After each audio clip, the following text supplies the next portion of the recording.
Well, we're moving on to our next fight. This in the light welterweight division, up to 64 kilograms.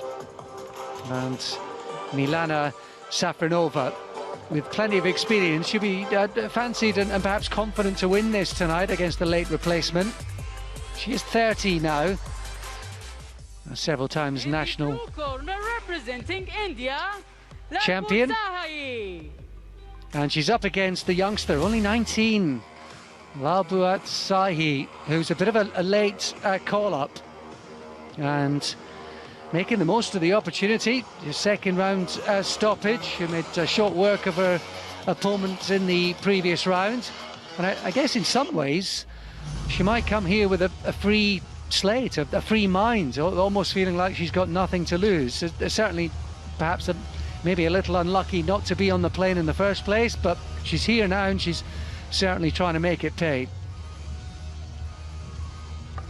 Yeah, I think so. I think there's a lot to be said for that. There's no real pressure on her, as you mentioned, and this Indian team is absolutely flying after the World Youth. They've had another good showing in this competition, and she didn't exactly look beset by nerves in that semi-final against Lalbuatsaihi of Kuwait. You see it, Andy, don't you, in all sports, but particularly boxing. You have gyms that thrive, cities that thrive, and you're seeing with India, as well as Kazakhstan and Uzbekistan, you have countries that thrive for one reason or another, whether it's the system in place or it's just simply AmeriCom leading the way, influence those and the next generations behind. Suddenly everything starts to click together, and it's definitely happening in India right now. So their representative Lalbuatsaihi in the blue corner, and will be, I guess, viewed on paper as up against it, against Safronova, who's in the red, already a bronze medalist a couple of years ago in this very championship. Nice 1-2 from Safronova. Taller of the two opponents. We've had a few matchups like this, haven't we, where you sort of sense it's going to be Safronova on the jab. She's getting the 1-2 working well. Output's pretty good from her through the first 30 seconds, but there's a heavy right hand from Lalbuatsaihi, and she'll be looking to either get inside or counter heavily, as she did quite eye-catchingly there.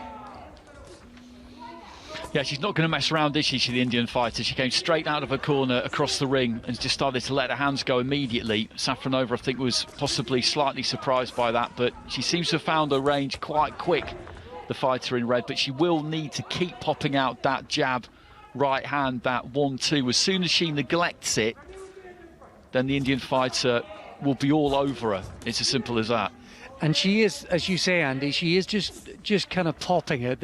It's scoring rather than necessarily much more than that. And that's why a couple of times we've already seen a heavy counter sharp right hand from Lalbuatsaihi, and she'll be looking to time that counter. And you can see the way to shots. There's only been a few of them. You can see the way to shots, why she got that stoppage in the qualifying round. Yeah, she could definitely punch.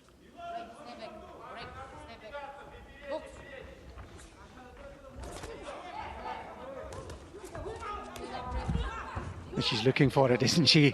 Lalbuatsaihi, been boxing since 2005, despite the fact that she's pretty young.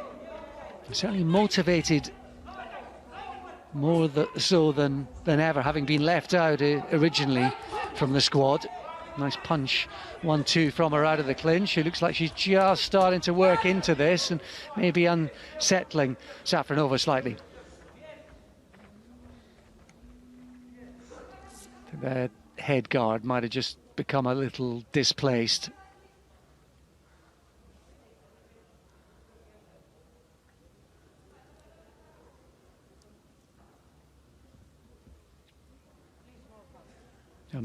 I wish I could say my hair gets in the way, but well, that's just something they're having to deal with. No problem at all.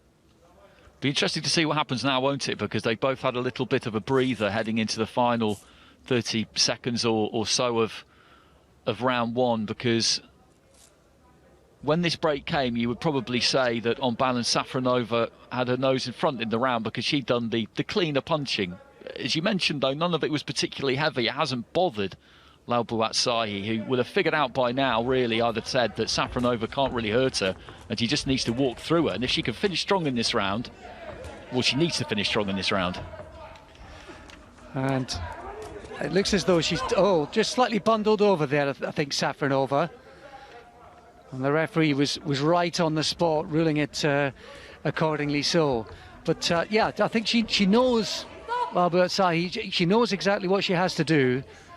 The method's right, the application's right. She might have to take one on the way in, potentially, but they are just kind of pot-shotting efforts, aren't they? Almost scoring stay away from me shots from Safronova rather than any kind of menace or power on them, and that might just encourage the boxer in blue.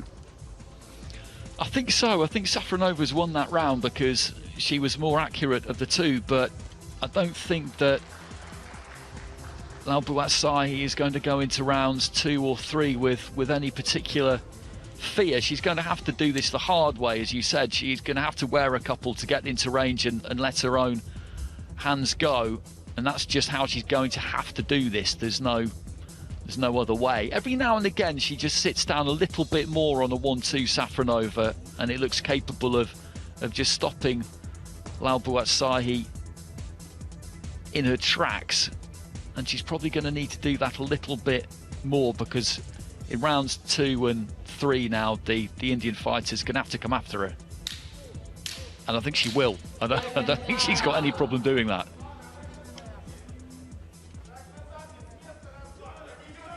So the scene is set. I think the first round, very much the template of what we can expect. I suppose the big question now going into round 2 and thinking about further ahead, should it go into round 3 as well, is how much of this energy and effort can Lalbuatsaihi keep up? Being picked off on the way in, how much of that is going to deter her or just maybe sap her energy? That's probably one of the biggest questions now as we head into round 2. When you fight in that kind of style, when you're looking to try and overwhelm an opponent and you know that you are going to take the odd shot, nice right hand there from Lalbuatsaihi, then you've got to have a good full tank, haven't you? You've got to have high fitness levels. That was one thing I noticed at the World Youths. A number of the Indian fighters did fight in similar styles, in that it was high octane stuff. They would throw plenty, they would catch a few, but they would throw plenty and they would be right on you for the entire 9 minutes. And Lalbuatsaihi's going to have to be cut from that kind of cloth to get this done.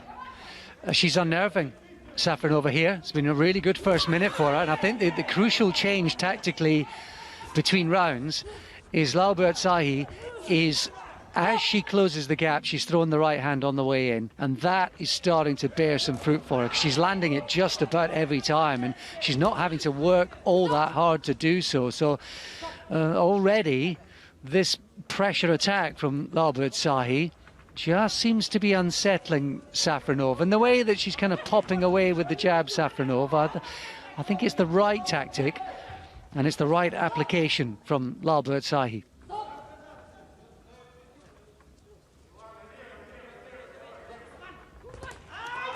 There we see it again. She's just moving the head slightly off the centre line, just to her left. She's out of way of the lead jab, and then she's automatically coming over with the right hand, and it's working. It's easy enough for us to see, not seemingly easy for Safronova to get out of the way of it, and it seems to be working every single time in this second round. There it goes again, working perfectly for her. Absolutely, that kind of lead right hand, she throws it and then she just moves straight in behind it, so even if she doesn't really land it, then Safronova can't get a counter away. We said in the first round that she needs to keep using that 1-2, needs to keep trying to snap out that jab, keep the punch output high, or Lalbuatsaihi would walk through her, and that's what has happened in the second round more often than not. But as you've been rightly pointing out, it's intelligent the way that she's done it, because at this level, if you do just walk in throwing punches apropos of nothing without any kind of plan, you will get slaughtered. As ever, we mentioned at the start of the night, didn't we, the tactical and technical nuances that can change in between rounds, either from a boxer on their own or through their team corner. And the big question now, Andy, that being asked, I think, of Safronova is, do you meet Lalbuatsaihi head on and try and punish her as she's coming forward, or do you try another way, take a step to the side, take a step back? That's the big difficulty now. Stick or twist? What's the answer to this surge of Lalbuatsaihi, who came in here as a late replacement with nothing to lose, and it looks to me like she's making it pay? I don't think she'll really fancy holding her feet and going toe-to-toe with her, but if she's got to start making her turn and making her move, because Lalbuatsaihi will just come forward in a straight line. Basically, as you said, she's just taking that head off the punching line, just dipping that shoulder, throwing that right hand over the top. So they're just little adjustments that she's made there to make herself that little bit more difficult to hit on the way in. Safronova's got to keep her turning and keep her moving, not pull back in straight lines herself, and try and use these physical advantages that she does have. But if she's going to stand in front of Lalbuatsaihi, then she's got problems. Maybe get off first might be part of it. As we head into round 3 then, such a good start for Safronova. We think probably won the first round behind the jab particularly. Strong second round from Lalbuatsaihi, who landed so many of those right hands. Now we see at the start of the third, Safronova try to get behind, popping the jab once again, trying to get off first. And so, it is intriguingly poised. And you wonder how much of the effort of that second round took out of Lalbuatsaihi as well, something we wondered stylistically right from the start. Bit naughty that, just pushing off with the heel of her glove underneath the chin there, on the blind side of the referee who didn't see it. A little bit of roughhousing, maybe a little bit of shoulder in there as well. Use any advantage. Lalbuatsaihi trying to do just that. Mind you, to be fair, I think she'll be arguing that Safronova's holding on, and she's just trying to get herself a chance to fight. Is there a little bit of blood from the nose of Safronova too? I think so, yes. I think just a little sliver just coming out to the end of the nose there, probably courtesy of that right hand. A bit messy as we just pass the midway point of round 3. No one's really got their nose in front in this round. If anything, maybe Safronova's done a bit better in this third and final round so far. Just got that distance more where she needs it. I think she might be feeling the pace a bit here, the Indian fighter. That was something you've alluded to. And that, allied to Safronova, she's getting a jab off first, so trying to halt the retreat of Lalbuatsaihi on the way in, and that's very much working for her. It is a bit scrappy. She is picking some of her shots. There again, punches off first. That's a good right hand from Safronova, and this is some effort from her, because under that kind of pressure, mental and physical, through the second round, that was a tough round for her. The energy reserves must have been depleted. To get back on your boxing, technically, but also have to have the strength, the character, and the physical strength to do it as well. That's pretty impressive.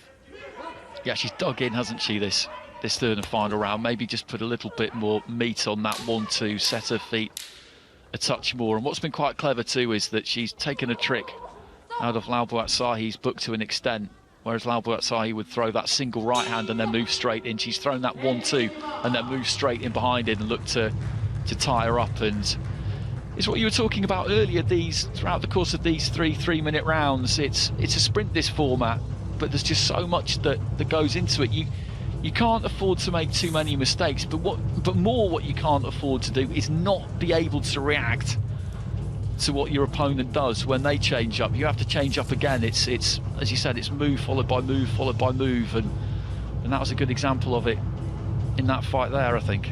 It's like really technical cards, isn't it? Sort of raising your opponent and then being risen, raising your opponent again. And we've seen that throughout. A real credit to the boxers themselves in their corners, because I've not seen many fights tonight so far where it's followed one pattern. There's been a roller coaster. And great credit to Milana Safronova, who would have come in here fancied to win this on paper, but she was being asked some serious questions throughout.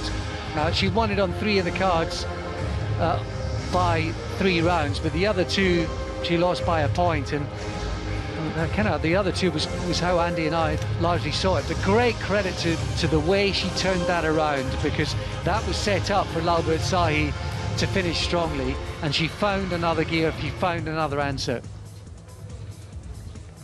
Absolutely, she took that first round. From where we were sitting anyway, she did, and then Lalbuatsaihi won the second and won it quite comprehensively, and the momentum was with her at that point, we felt. And then in that third round she managed to come up with a plan and executed it to see her way through to a gold medal, another gold medal for Kazakhstan. That's 5 out of 6, Andy, isn't it, so far?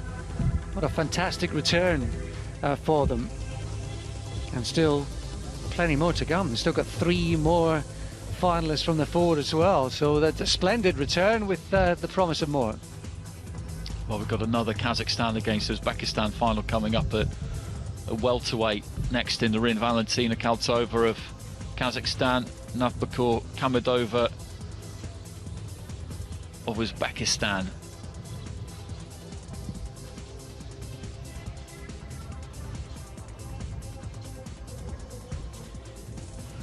And this could be a cracker.